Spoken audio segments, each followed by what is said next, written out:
Chris is with us, Cleveland, Ohio. Hi, Chris. What's up? Hi, Dave. Thanks for taking my call. I'll try to be as brief as possible. My question is, my wife and I over the last 2.5 years have really focused in on the steps and have been in a situation where now we financially were able to pay off the house last fall. We have no credit card debt. And it seems to me at this point where our income levels are, she had recently gotten promoted about 2 years ago, that now we're getting just absolutely at the end of the year crushed and having to write big checks for taxes.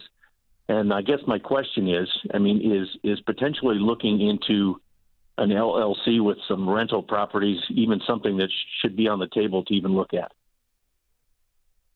Well, an LLC doesn't change the taxes at all. You can own the rental property in your personal name, or you can own it in an LLC. Protection-wise. Yeah, well, tax-wise, it doesn't change the taxes one bit. Protection-wise, it's good to put rental property in there from a risk management standpoint. Somebody falls and breaks their face on that property, then they can sue only the owner of that property, which happens to not be you, happens to be an LLC. So they don't come take your personal vehicle. So from a risk management standpoint, I no longer own anything. I'm completely poor. Gotcha. A company that I own owns everything. So I've got this stack of LLCs. It's ridiculous. My cars are even owned by LLCs now.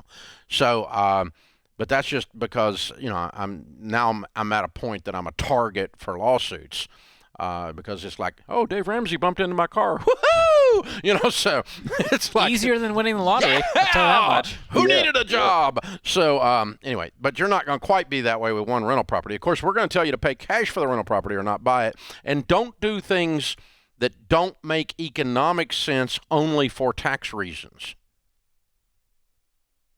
Okay. And if you get tired of paying taxes and mad about paying taxes like I have and like you are, you can go that way. And I have found myself tempted to enter into things that really don't make any sense except the fact that they are a huge tax write-off. And so I would rather just give it to charity and then you can write it off. Than I would go lose it and do something bogus that gets me in a bind later in order to get a write-off. So as long as you're paying cash for the rental, throw it in an LLC for risk management. Doesn't change the taxes, same depreciation schedule either way. It's all passed through on an LLC. It still lands on your personal return. Doesn't change a stinking thing as far as that goes. But, yeah, it's okay to start talking about doing that, and it is one of the benefits of owning some real estate. And I'd talk with a tax pro. If you don't have one already, you can jump on to RamseySolutions.com. But working with one of those ELPs, they can look at your whole situation and go, oh, here's a spot you missed. Here's a spot we can save you on taxes. Here's how to lower your taxable income. So that could help if you're not already working with a pro. Yeah, and this idea that the rich don't pay taxes is 98% hogwash. I pay so much in taxes, I can't breathe. I pay more in taxes in a year than I made in the first 10 years of my working life. Wow. So the idea that rich don't pay taxes, absolutely, and I'm really good at this stuff. So it's just asinine that well, Warren Buffett's secretary pays at a higher rate than he does. Yeah, he lives off capital gains, which is a 15% rate, but it's 15% of $1 billion.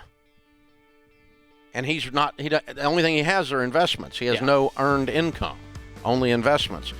So at a higher rate, yes, but his secretary doesn't have $1 billion that she's living off of. And so she's paying ordinary income. So that's just a bogus argument too. Well, that's not fair. Yeah, it's absolutely fair. It's the tax code. Sorry, boys and girls. It's the law.